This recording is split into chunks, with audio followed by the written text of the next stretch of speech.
dengan hitungan ketiga. Sekali lagi 1 Tesalonika 5 ayat 19 dan 1 Tesalonika 5 ayat 20. 1, 2, 3. Janganlah padamkan roh dan janganlah anggap rendah nubuat. Semua berkata amin. Silakan dulu. Roh Kudus itu sangat penting bagi kita. Sebab itu di topik firman Tuhan yang lalu bahwa kita sebagai umat Tuhan harus dipenuhi dengan Roh Kudus atau dibaptis dengan Roh Kudus. Roh Kudus ini atau api Roh Kudus ini di mana bekerja di tengah-tengah umat Tuhan di dunia ini. Sebab itu dikatakan di sini dalam pembacaan kita, jangan padamkan roh atau api Pentakosta, dan janganlah anggap rendah nubuat-nubuat, yang tentunya nubuat ini muncul dari hasil pembaptisan Roh Kudus, sehingga kita mendapatkan karunia-karunia ini, dan gereja harus memahami hal ini. Kita sudah membaca jangan padamkan roh, jangan padamkan api Pentakosta itu atau api Roh Kudus itu. Saudara, di rumah saudara, api ini sangat berguna dan sangat penting. Saudara mungkin akan sulit hidup tanpa api. Api itu bisa dari korek api. Api itu bisa dari kompor gas. Api itu bisa dari listrik. Jadi kehidupan kita sudah terbiasa bergaul dengan api. Kalau saudara mau meladang, saudara terpikir untuk membawa api, yaitu korek api. Orang-orang zaman dahulu juga sangat mementingkan api, sehingga api itu dengan berbagai upaya mereka membuat api, baik itu mengambil batu diketok-ketok keluar api, ada yang mengambil kayu kemudian digesek-gesek kemudian keluar api, ada juga yang mengambil rotan yang sudah dikeringkan kemudian dibuat seperti tali, kemudian digesek-gesek di kayu, keluar api. Jadi manusia itu memburu api, dan manusia berusaha sekali untuk memiliki api ini, karena api itu merupakan kebutuhan yang sangat penting dalam kehidupan umat manusia. Manusia purbakala, manusia primitif memerlukan api. Manusia modern yang sekarang ini memerlukan api. Semua transportasi yang kita miliki, baik di sungai, baik di darat, baik yang ada di udara, itu digerakkan oleh api.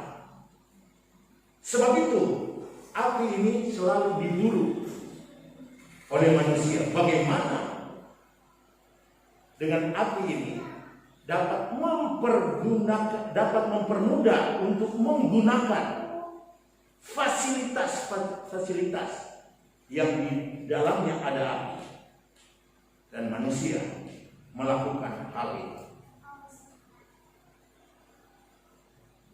bahkan hal-hal yang negatif, peperangan. Api ini sangat dibutuhkan, yaitu peluru-peluru, baik peluru-peluru yang belum modern di zaman dahulu, bahkan yang paling modern, rudal supersonik, memerlukan api. Jadi sekali lagi kesimpulannya, api itu sangat dibutuhkan oleh manusia, dan manusia mengejar api ini. Sebab itu, bagi kita umat Tuhan, mari kita kejar dan nyalakan api Pantekosta, api Roh Kudus itu. Jadi bukan kita hanya berdiam diri, kita cari, kita berusaha temukan api itu, yaitu api Roh Kudus. Mengapa? Karena api Roh Kudus itu sangat dibutuhkan di dalam kehidupan kita, umat manusia.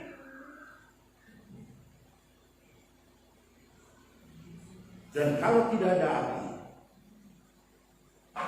saudara tahu, semua akan menjadi lambat atau lambat.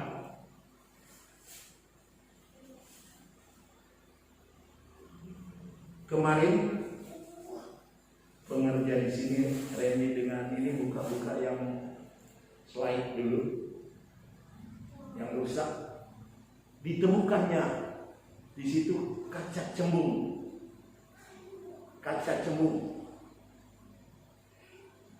Jadi itu untuk memperbesar layar. Kemudian saya bilang kaca ini bisa dipakai di kebun kalau kemarau bikin api. Dia coba bikin api, dia bikin nyala, mulai basah. Saking dia lihat begitu, dia rasa senang, dia bikin begitu. Lama-lama kamu kerja aja, bukan bikin gitu. Nah ini sekedar menceritakan pengalaman tentang api ini. Jadi ada di kaca yang cekung itu, taruh di matahari, tembak ke kertas, menyala kertas. Api itu bisa juga disenangi oleh manusia. Zaman purba dan zaman modern ini, apalagi api itu di daerah yang dingin, mereka sangat perlukan, memanaskan badan. Dan api itu untuk memasak makanan kita. Jadi ada banyak sekali fungsi api. Tentu saudara tahu dan saudara sudah menggunakan api itu. Nah saudara, api itu harus dinyalakan. Api itu harus dinyalakan di dalam kehidupan manusia. Tetapi api yang dinyalakan itu harus terkontrol. Jadi sekali lagi, api yang dinyalakan itu harus terkontrol sesuai dengan apa yang harus kita kerjakan dengan api itu. Jadi sekali lagi, api itu harus terkontrol. Sebab kalau tidak terkontrol, api itu menjadi bumerang. Api itu menyerang kita sendiri. Dan kita lihat api yang tidak terkontrol. Pesawat terbakar, mobil terbakar, rumah terbakar, toko terbakar, kantor terbakar, hutan terbakar, dan seterusnya. Bukan menguntungkan, tetapi merugikan. Nah saudara, menyalakan api Pentakosta mana dia dinyalakan. Bukan sekedar nyalakan di jalan-jalan, bukan sekedar nyalakan di kebun, di hutan, di kota-kota. Memang bisa seperti itu, di mana ada ciptaan Tuhan yaitu manusia, di mana mereka itu rindu akan api Roh Kudus ini. Dia menyala di situ. Kita kobarkan nyala api ini. Tetapi mengobarkan api Roh Kudus itu harus kita lihat, jangan sampai tidak terkendali. Karena kalau tidak terkendali, dia menyesatkan, akan terjadi kesesatan. Bukan lagi api Roh Kudus, tetapi kuasa iblis akan menunggangi kehidupan kita. Sebab itu, di mana kita nyalakan api Pentakosta atau api Roh Kudus ini, yaitu pertama di dalam hidup kita, pribadi kita. Bukankah minggu lalu saya sudah katakan di dalam 1 Korintus 14, di situ dikatakan orang yang berbahasa roh itu hanya untuk menguatkan iman pribadinya, dan itu hanya ditujukan secara pribadi kepada Tuhan, terkecuali dia menafsirkan bahasa roh. Jadi Roh Kudus itu untuk kehidupan pribadi kita, untuk meneguhkan iman kita, supaya kita dikuatkan, dituntun oleh Roh Kudus itu, dan api itu menyala dalam hidup kita. Jangan kita padamkan api yang menyala dalam hidup kita. Sebab itu di dalam 1 Korintus 14 itu, jangan kita melarang orang yang berbahasa roh. Jangan kita menghalang. Biarkan orang itu berbahasa roh, tetapi harus terkendali sesuai dengan aturan firman Tuhan. Jadi nyala api Roh Kudus di mana dinyalakan, yaitu di dalam hidup kita ini. Amin, saudara. Kita nyalakan. Sebab kalau kita tidak nyalakan, kita dingin, kita tidak bersemangat, hati kita akan membeku. Orang di COVID-19 ini dengan suasana COVID-19 itu, bisa saja orang itu karena tidak menyalakan api Roh Kudus dalam hidupnya, kehangatan tidak ada, maka hatinya akan membeku. Akan membeku. Ketakutan kepada COVID-19 itu akan menguasai hatinya, dan lama-kelamaan menjadi dingin. Kalau masih menjadi dingin, tapi kalau dia mati, sebab itu bagi kita menyalakan terus semangat api Roh Kudus dalam kehidupan kita. Amin, saudara. Kita berikan kemuliaan kepada Tuhan. Haleluya, haleluya. Api Pentakosta menyala dalam kehidupan kita. Puji Tuhan. Kemudian, di mana kita nyalakan api Pentakosta lagi dalam kehidupan kita? Sebenarnya ada banyak ayat referensi untuk hal ini. Tetapi mengingat waktu, saya berikan dua saja, yaitu dalam hidup kita dan roh itu atau nyala api itu untuk bangsa-bangsa lain. Jadi untuk bangsa-bangsa itu ada di dalam ayat atau di dalam 1 Korintus 10 ayat 45. Di situ dikatakan, dan semua orang percaya dari golongan bersunat yang menyertai Petrus, mereka itu tercengang-cengang.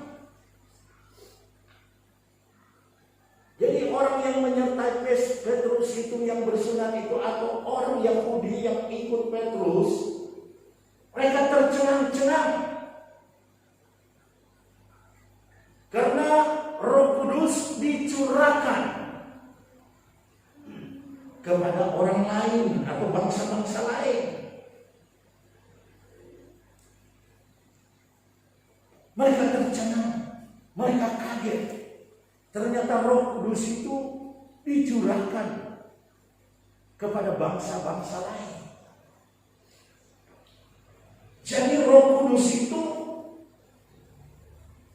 dicurahkan kepada orang-orang yang percaya kepada Tuhan Yesus, bukan hanya orang Yahudi, tetapi bangsa-bangsa lain, termasuk kita Indonesia. Dari bangsa-bangsa ini ada suku-suku. Semua suku-suku yang ada di Indonesia ini bisa memiliki Roh Kudus itu. Suku Dayak yang ada di Borneo ini atau Kalimantan ini termasuk di dalamnya. Sebab itu kejarlah api Roh Kudus, nyalakan itu dalam hidupmu, dalam sukumu. Dan ada suku-suku etnisnya. Kalau di Pulau Jawa ini ada suku Siak, ada suku Makopai, dan berbagai suku. Kejar dan nyalakan itu di dalam kehidupan suku itu. Jangan kita padamkan roh itu. Sebab kalau kita padamkan, hati kita akan menjadi beku. Kemudian saudara, karena itu untuk bangsa-bangsa juga, termasuk kita. Apa sih fungsi dari Roh Kudus? Tadi kita sudah bicara sedikit tentang fungsi api dalam kehidupan manusia. Sebenarnya fungsi Roh Kudus ini seperti saya kemukakan tadi, bahwa ada banyak fungsi-fungsinya yang bisa kita baca melalui referensi Alkitab. Tapi sekali lagi saya juga hanya berikan dua. Kalau saudara melihat fungsi Roh Kudus ini, fungsi Roh Kudus memimpin kita dalam seluruh kebenaran. Jadi fungsi Roh Kudus itu memimpin kita kepada seluruh kebenaran. Dan hal itu Yesus sendiri yang mengatakan itu.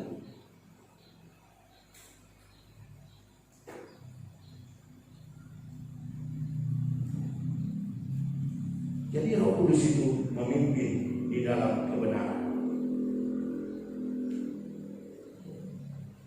Itu bisa kita baca dalam Yohanes 16 ayat 13. Kalau saudara membukanya, di situ dikatakan, tetapi apabila datang, yaitu Roh. Jadi apabila Ia datang, yaitu Roh kebenaran. Ini Yesus yang katakan. Dia akan memimpin kamu di dalam kebenaran. Dan dia itu tidak akan berkata-kata tentang dirinya. Jadi dia tidak akan berkata-kata tentang dirinya sendiri. Tetapi dia katakan di situ, segala sesuatu yang didengarnya, itulah yang ia katakan. Jadi roh itu yang diberikan kepada kita,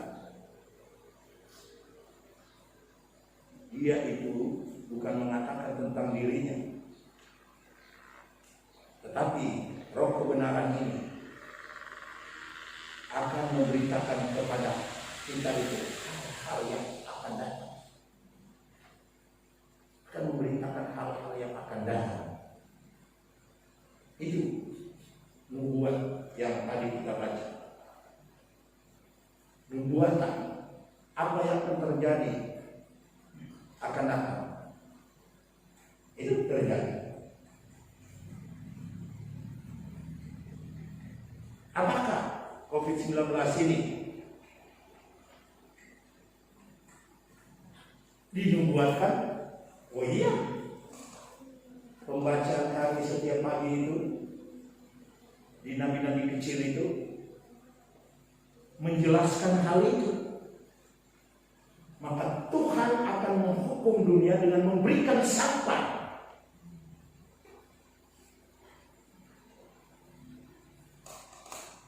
Jadi pada akhir zaman dikatakan Tuhan akan menghukum dunia dengan memberikan sampah, sehingga banyak orang akan menderita, bahkan meninggal pada akhir zaman. Nah, sebab itu saudara, karena fungsi Roh Kudus menuntun kita kepada kebenaran, maka sangat penting kita menyalakan api ini, atau kita mengejar, mencari, menemukan api Roh Kudus ini. Sebab itu dia akan menuntun kita kepada kebenaran. Dan kita akan mengerti, memahami kebenaran itu. Sebab banyak orang seringkali salah memahami kebenaran di dalam firman ini, dan kemudian mengalihkan kepada hal-hal yang tidak berkenan kepada Tuhan dengan tafsiran-tafsirannya sendiri, dan akhirnya menjadi kebinasaan. Tetapi apabila kita memiliki roh kebenaran ini, roh kebenaran yang kita nyalakan dalam hidup kita, api Roh Kudus turun atas kita, maka kita akan melihat umat-umat Tuhan akan paham kebenaran itu, karena kita dipimpin dalam kebenaran. Itu fungsinya. Kedua, kita lihat kalau saudara membaca di dalam 1 Tesalonika 1 ayat 5, saudara perhatikan situ.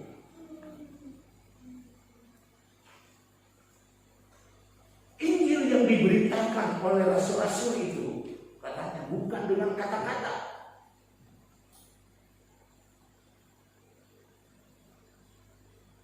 Jadi Injil yang diberitakan itu bukan hanya dengan kata-kata, tetapi juga dengan kekuatan oleh Roh Kudus. Jadi Injil yang diberitakan, yang sudah sampai kepada saudara, yang untuk bangsa-bangsa, yang untuk orang di Indonesia, yang untuk orang di Kalimantan, yang untuk orang di Pulau Jawa ini. Ingat, Injil yang sampai kepada saudara dan saya itu bukan sekedar kata-kata, bukan sekedar oh kalau mau khotbah susun baik-baik dan kata-kata. Kata-katanya harus baik-baik, harus kata-kata modern, harus kata-kata orang kota-kota sana.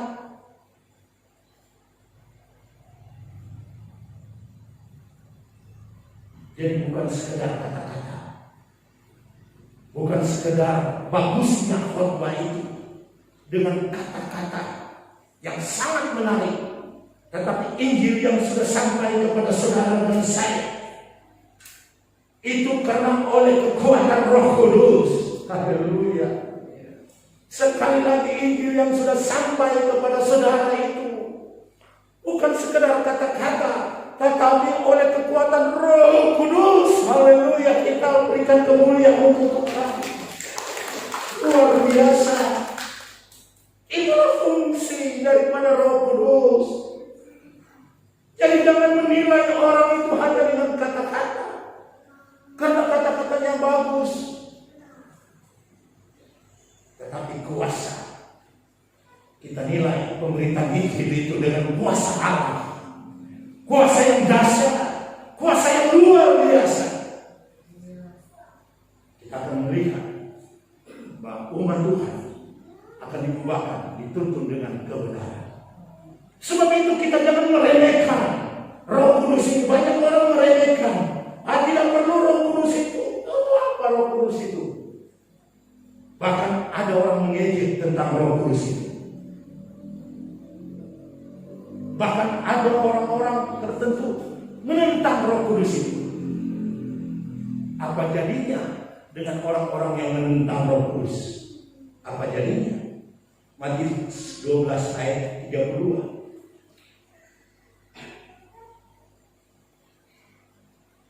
Di situ dikatakan apabila seseorang mengucapkan menentang Anak Manusia, dikatakan dia akan diampuni. Tetapi apabila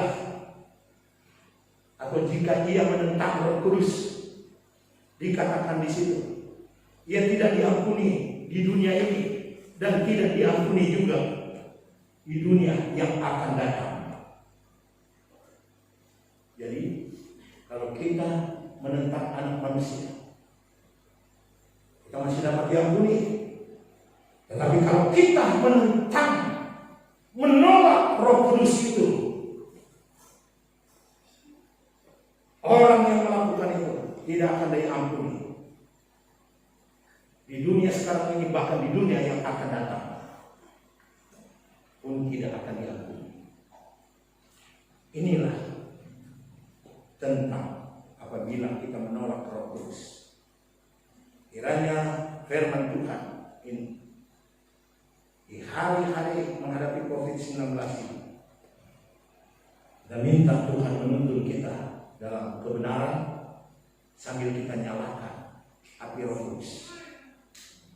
Kita mencari api itu dan nyalakan supaya terjadi kehangatan dalam kehidupan kita.